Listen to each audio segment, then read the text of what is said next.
목사님이 강단에 섰을 때는 마스크를 벗어도 된다고 얘기를 해서 마스크를 벗었습니다.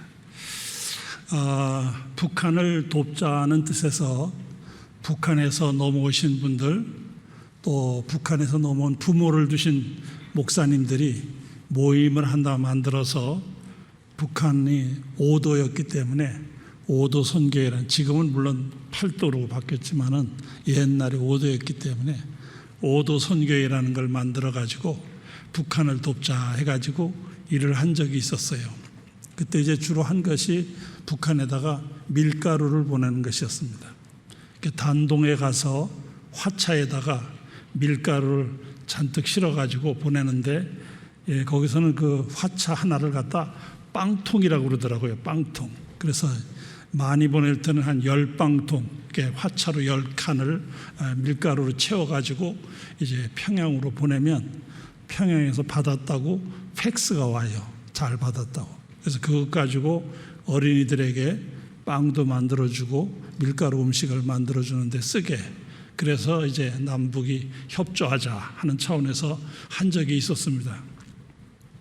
저도 잠깐 동안 이 남쪽의 그 모임에 책임을 지고 있어가지고 이 문제를 가지고 협의를 하느라고 북경에서도 회담을 하고 금강산에서도 회담을 하고 또 평양에 가서도 회담을 했습니다. 이렇게 여러 번 회담을 하면서 어떻게 할까 해서 북한에서는 조선 그리스도교 연맹이라는 기독교 연맹이 있습니다. 그 연맹 위원장이 나오고 이쪽에서는 제가 참석해 가지고 협의를 하면서 어떻게 하든지 남북이 평화로 하나 되고 예수로 하나 되는 일을 힘써 보려고 애를 쓴 적이 있었습니다. 그래서 이제 오고 가면서 여러 가지 협의하고, 그 다음에 최초로 우리나라 황해도에 송천교회라고, 솔례교회라고도 합니다. 그 솔례교회가 한국의 최초의 예비당이 세워졌던 곳인데 지금 거기가 예비당이 제대로 재구시를 못해요. 그래서 그 송천교회를 새로 짓도록 북한 당국에서 허락을 받고, 재정적인 문제는 남쪽에서 책임을 지겠다. 그러니까 그걸 하자. 그래서 조선 그리스도 연맹, 그 당시는 강영섭 위원장이었는데 그 강영섭 위원장하고 제가 조인식도 가졌어요. 그래가지고 서로 좀 잘해보자. 그래가지고 이제 여러 가지로 협약을 하면서 어떻게 하든지 남북이 평화로 예수로 하나 되는 일을 힘써보자 하는 차원에서 몇 번 그분들을 만나기도 하고 해봤는데, 가면 갈수록 북한 당국이 저렇게 고집을 부리고 핵무기를 만들어내면서 국제사회까지 무시하고 외면하면서 점점 강하게 되니까 지금은 뭐 전혀 오도 가도 못하고 이런 만남도 가질 수 없게 돼서 너무 마음이 아프다 하는 생각을 갖게 됩니다. 그럼에도 불구하고 우리가 포기할 수 없는 것은 그게 우리 민족이고 바로 우리의 삶의 터전이기 때문에 그렇습니다. 저도 태어나기는 평양서 태어났어요. 평양서 태어나가지고 평양서 서너 살 때 황해도로 왔다가 황해도서 초등학교 다니다가 하도 기독교에 대한 박해가 심하니까 저희 부모님들이 6.25 전에 남쪽으로 내려왔기 때문에 저도 이제 고향은 평양인 편입니다. 다행히도 남북회담, 저희끼리 하는 회담이지만은 제가 평양에서 회담할 때 한번 가보기는 했지만, 하여튼 이렇게 남북이 점점 굳어지고 있는 상황에서 도대체 우리가 할 수 있는 일이 없는 거예요. 어떻게 해야 이 남북의 문제를 해결할 수 있을까? 방법이 없는 거예요. 지금 우리나라에서도 별의별 방법을 다 쓰지 않았어요? 물질을 도와주는 것도 해보고 또 정치적으로 양보를 해서 그저 북한이 하자는 대로 한번 따라가 보기도 하고 별의별 뭘 다 하는 거예요. 그런데도 안 되는 거예요. 심지어는 외국의 힘을 빌려서 이 주변의 강대국들을 동원해 가지고 어떻게 해보자. 안 되는 거예요. 이 어떻게 할 수가 없는 거예요. 그래서 좌절하고 포기할 수밖에 없지만은, 그러나 우리가 믿는 전능하신 하나님이 계시다는 믿음을 가지고, 또 우리 땅이었고 우리의 같은 피를 가지고 있는 민족이니까 포기할 수 없다고 기도하고 열심히 있는 여러분들과 같은 분들이 있기 때문에 이 일이 계속되고 이 일을 통해서 역사가 일어나게 될 줄 믿습니다. 분명히 이게 참 안타까워요. 저도 안타깝더라고요. 저도 한 번 갔다 오고 나니까 그쪽에서 몇 번 또 오라고 하는데 한 번 갔다 오고 나서는 제가 두 번 다시 못 가겠더라고요. 왜 못 가느냐? 그들의 사는 형편을 보고 와서 제가 너무 가슴이 아파가지고 정말 가슴앓이를 했어요. 한 보름 동안 너무 아파서 잠을 잘 못 잘 정도로. 제가 거기서 태어나서 그런지는 모르지만은 가슴앓이를 했어요. 너무 가슴이 아파. 그 다음에는 오라고 그래도 다른 사람가 난 안 간다고, 난 못 가겠다고. 그래서 제가 한 두세 번 초청장을 받았지만은 거절하고 가질 않았는데, 그럼에도 불구하고 우리가 기도할 때마다 포기할 수 없는 이유가 뭐냐? 우리 땅이요, 우리 민족이요, 우리 피를 나는 우리 형제와 자매가 사는 우리 민족이기 때문에 그런 거예요. 그래서 오늘 말씀을 중심하면서 자, 이럴 때 우리가 할 수 있는 일이 뭘까 하는 생각을 가지게 됩니다. 오늘 본문은 여러분이 잘 아시는 느부갓네살이라는 대단한 황제죠. 이 왕이 바벨론 대제국을 다스리는 어떤 의미에서 우리 이 문화사를 보면 최초의 세계적인 황제라고 볼 수가 있어요. 이 느부갓네살이라는 황제가 잠을 자다가 꿈을 꾼 거예요. 아주 희한한 꿈을 하나 꾼 거예요. 그래서 그 꿈을 가지고 주변에 있는 협조하는 많은 사람들에게 꿈 이야기를 해도 이 꿈을 제대로 설명해 주는 사람이 없는 거예요. 그래서 그 당시 왕의 밑에서 박수장으로 일하고 있는 벨드사살이라는 이름을 가지고 있었던 다니엘에게 이 꿈 이야기를 하면서 이 꿈의 뜻이 무엇이냐 하고 설명을 부탁하는 내용이 오늘 본문 말씀이에요. 오늘 11절 12절에 보면 그 나무가 자라서 견고하여지고 그 높이는 하늘에 닿았으니 그 모양이 땅끝에서도 보이겠고 그 잎사귀는 아름답고 그 열매는 많아서 만민이 먹을 것이 될 만하고 들짐승이 그 그늘에 있으며 공중에 나는 새는 그 가지에 깃들이고 육체를 가진 모든 것이 거기에서 먹을 것을 얻더라. 이렇게 되어 있어요. 큰 나무가 있는 꿈을 꾼 거예요. 어마어마하게 큰 나무인 거예요. 정말 하늘 끝에 닿은 것 같고 땅 끝까지 뻗은 것 같은 그런 나무 꿈을 꾼 거예요. 그래서 이게 도대체 이게 뭐냐? 그러면서 그 꿈의 마무리를 이렇게 얘기하는 거예요. 이는 순찰자들의 명령대로요 거룩한 자들의 말대로이니 지극히 높으신 이가 사람의 나라를 다스리시며 자기의 뜻대로 그것을 누구에든지 주시며 또 지극히 천한 자를 그 위에 세우시는 줄을 사람들이 알게 하려 함이라 하였느니라. 이게 무슨 말이냐면 하늘에서 순찰자가 내려와서 이 나무를 찍어버리는 거예요. 그리고 쇠고랑으로 묶은 다음에 그게 불처럼 이슬을 맞게 하였고 인간의 마음이 아니라 짐승의 마음을 가지게 했다 하는 그런 내용의 꿈을 꾼 거예요. 이게 뭐냐? 내 이상한 꿈을 꿨는데 이게 뭐냐? 그랬더니 다니엘이 그 꿈을 들으면서 깜짝 놀라는 거예요. 막 어쩔 줄을 몰라 하는 거예요.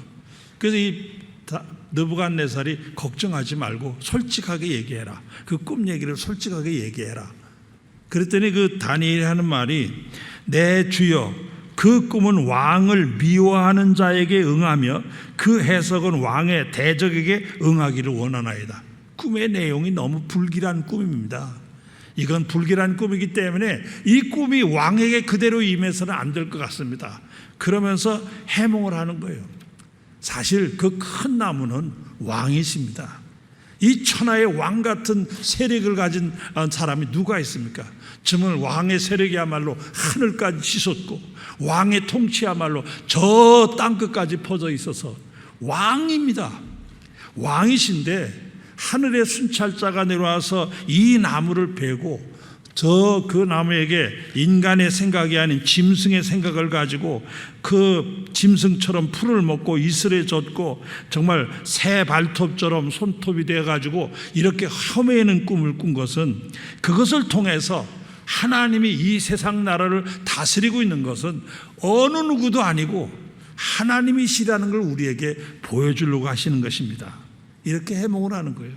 그러니까 이 나무는 왕이시고 이 순찰자가 내려와서 나무를 베어 가지고 이렇게 풀이 이슬에 맞고 짐승처럼 되게 하고 하는 것은 이제 왕에게 하늘로부터 그런 일이 있을 것을 예비하신 것인데, 왜 이렇게 하느냐 하면 이 세상 나라를 다스리는 것은 누구도 아니고 바로 하나님이시라는 것을 보여주기 위함입니다. 이렇게 말하면서 다니엘이 그런즉 왕이여 내가 아뢰는 것을 받으시고 공의를 행함으로 죄를 사하고 가난한 자를 긍휼히 여김으로 죄악을 사하소서. 그리하면 왕이 평안함이 혹시 장구하리이다.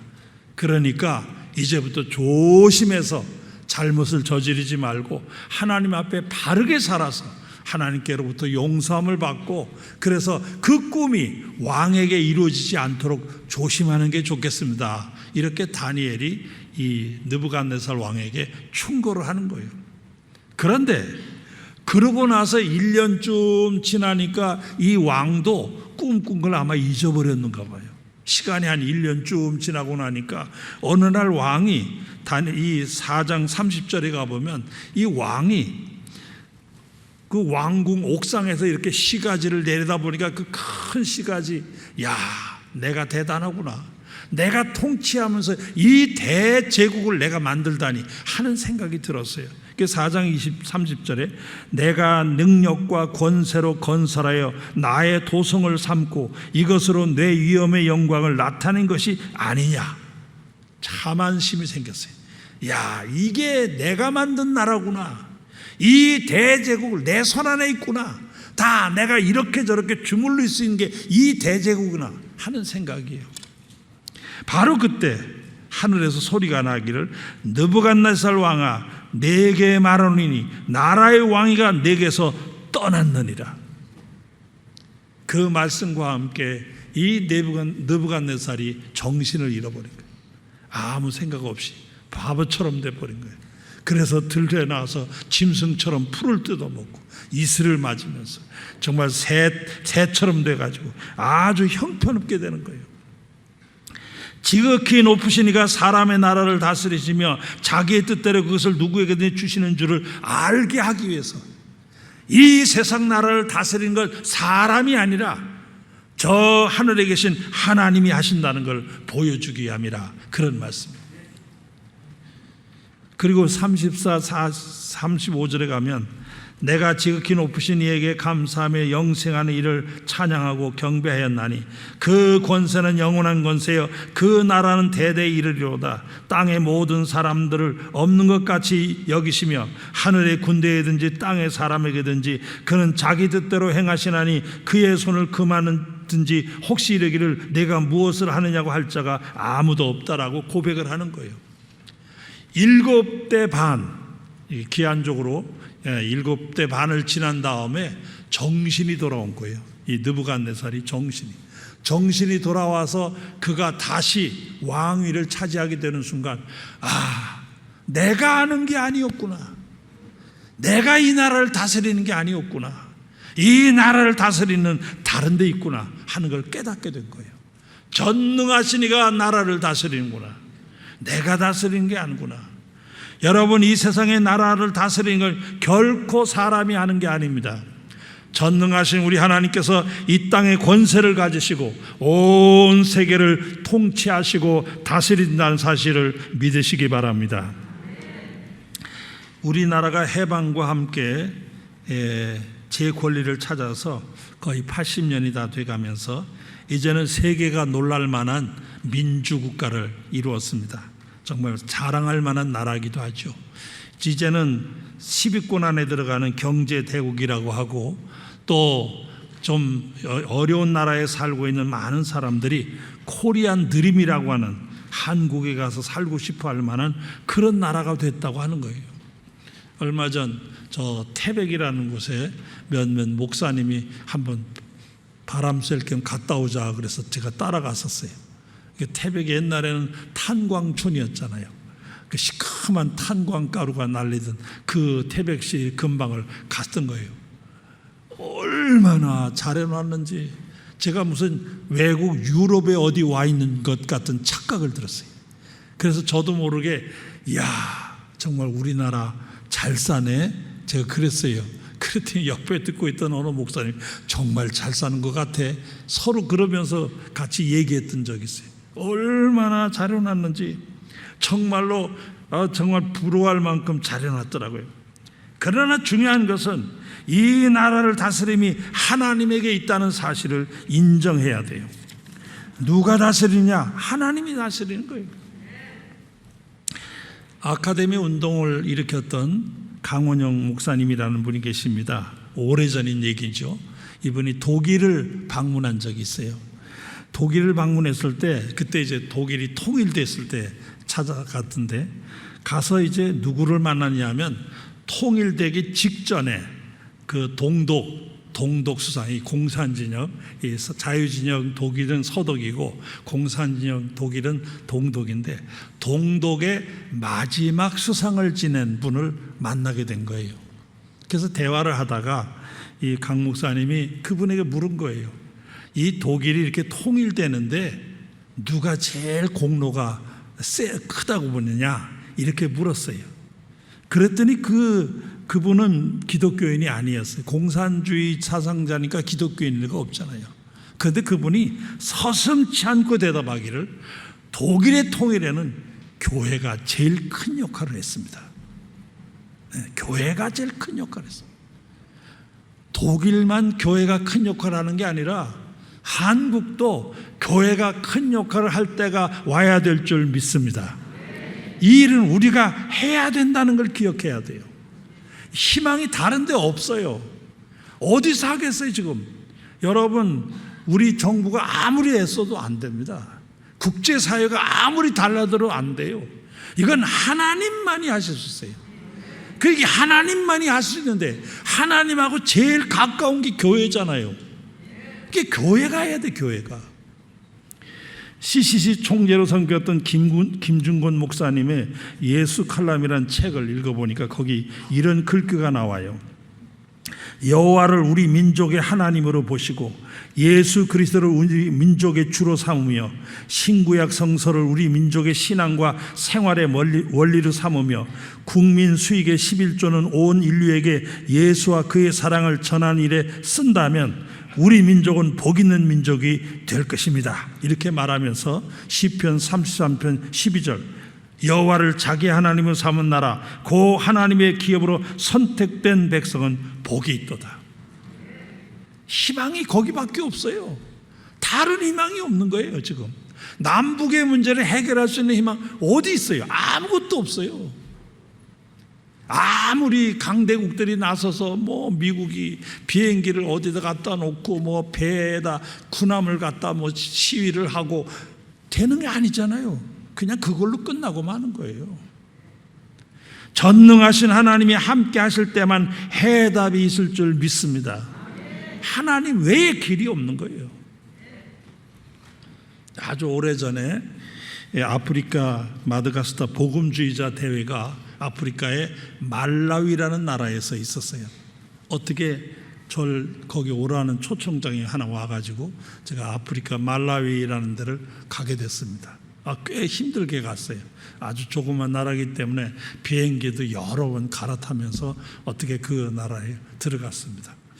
갔더니 그 전 세계에서도 많은 나라에서도 참석을 했는데 참석한 사람 중에서 제일 먼 나라에서 온 사람이 저였어요. 제일 먼 나라에서. 그래서 그 대회를 진행하는 그 아프리카 어느 신학교 교장인데 그분이 저를 찾아왔어요. 당신이 제일 멀리서 왔기 때문에 내일 개회 예배가 끝나면 첫 번째 인사를 당신이 나와서 좀 했으면 좋겠다. 갑자기 그러는 거예요. 미리 좀 연락을 하든지 하지 그걸 갑자기 개회식을 앞두고서 찾아와 가지고 그러는 거예요. 그래도 또 멀리서 왔다고 그렇게 하라니 그걸 또 무시할 수가 없어. 알았다고. 제가 이렇게 영어가 그렇게 쏙 잘하는 편이 아니기 때문에 밤새도록 잠도 못 자면서 그걸 이제 써가지고 준비를 했어요. 그래가지고 이제 그 개회 예배가 끝난 다음에 나와서 인사를 하라고 그래서 그 가서 간단하게 한 10분쯤 제가 인사말을 했습니다. 인사를 하고 그 다음에 아주 저는 진땀을 뺀 거죠.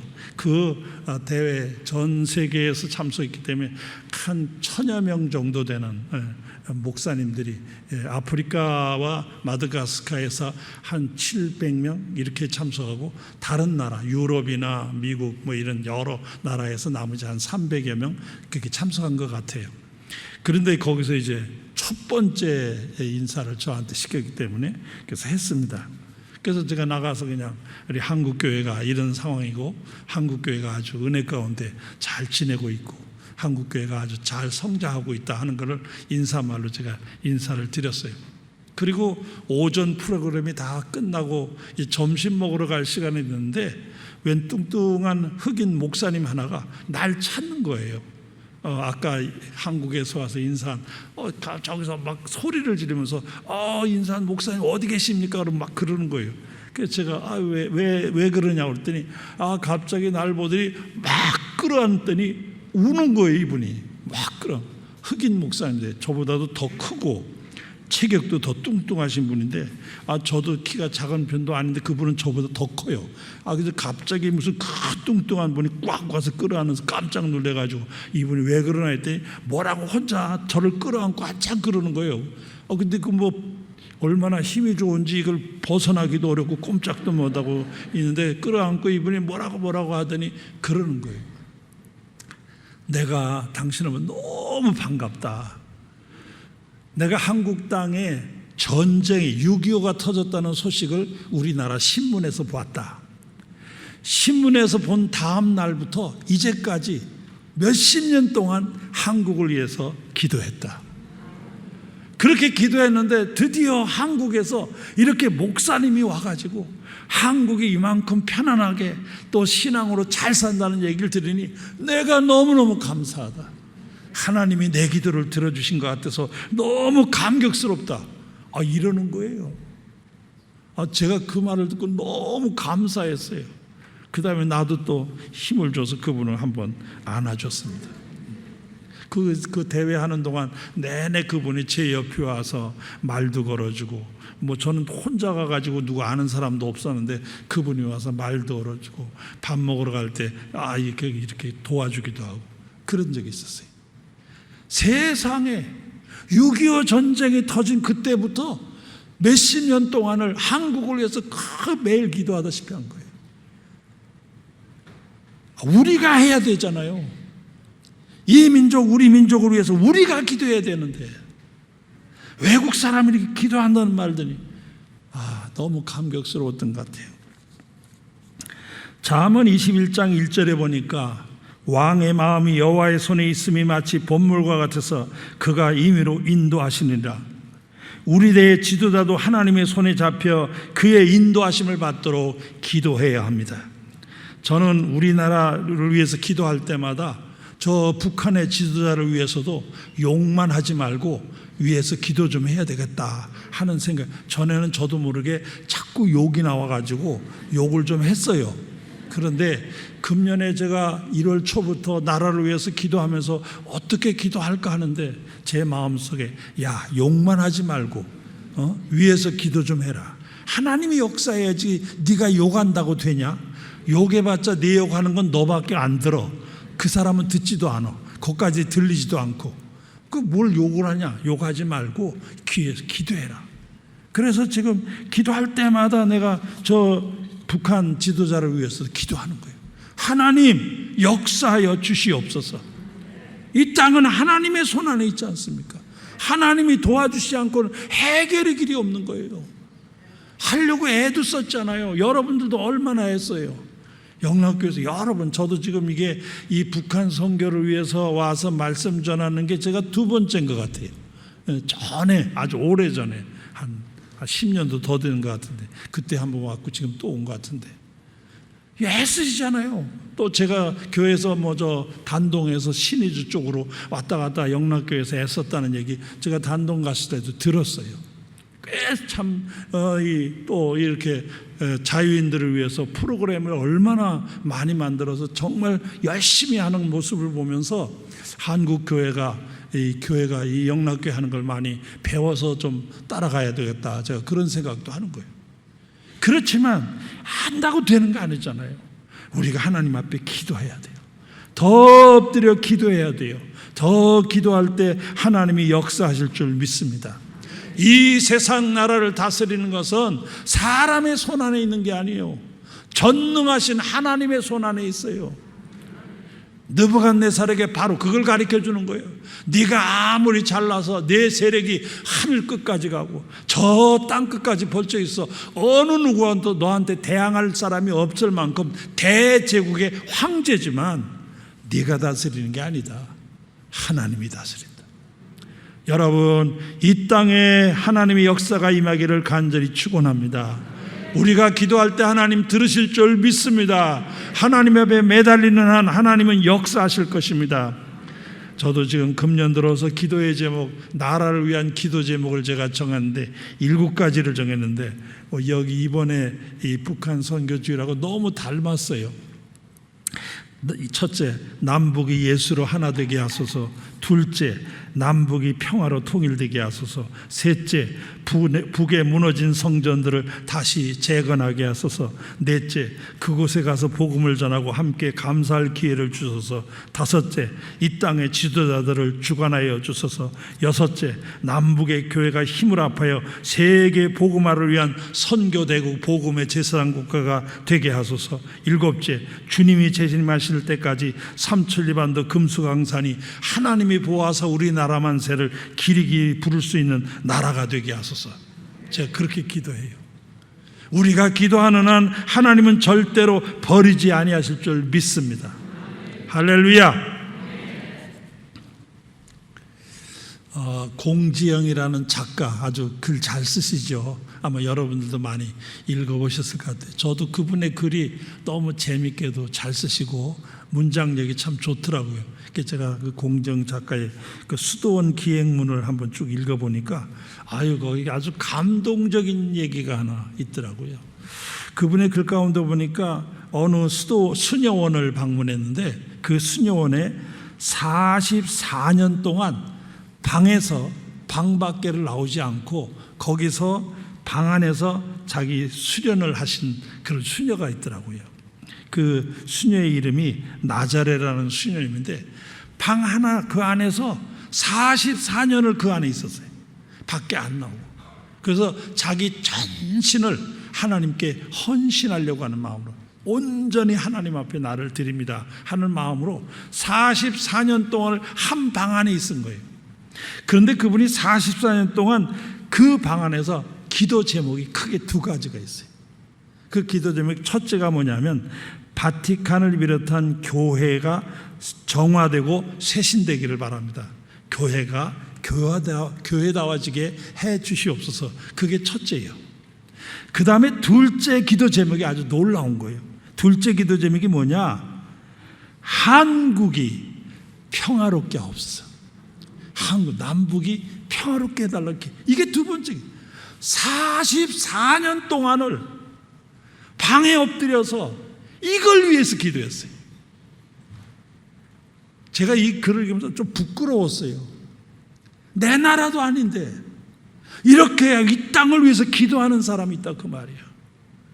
여러분, 우리도 더 기도합시다. 이 나라를 다스리는 전능하신 하나님이 계시다는 걸 믿고 기도합시다. 하나님이 역사하실 것입니다.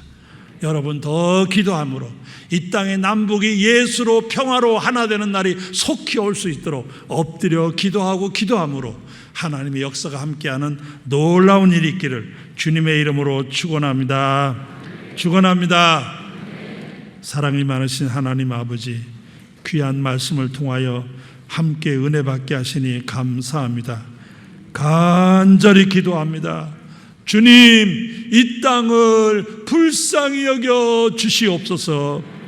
저 북녘 땅에 힘들어하는 내 동포들 너무 가슴이 아픕니다. 주님 도와주시옵소서.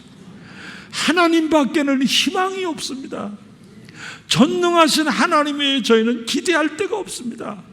세상의 어떤 힘으로도 해답이 없습니다. 오직 주님밖에 없습니다. 주님 역사하여 주시옵소서.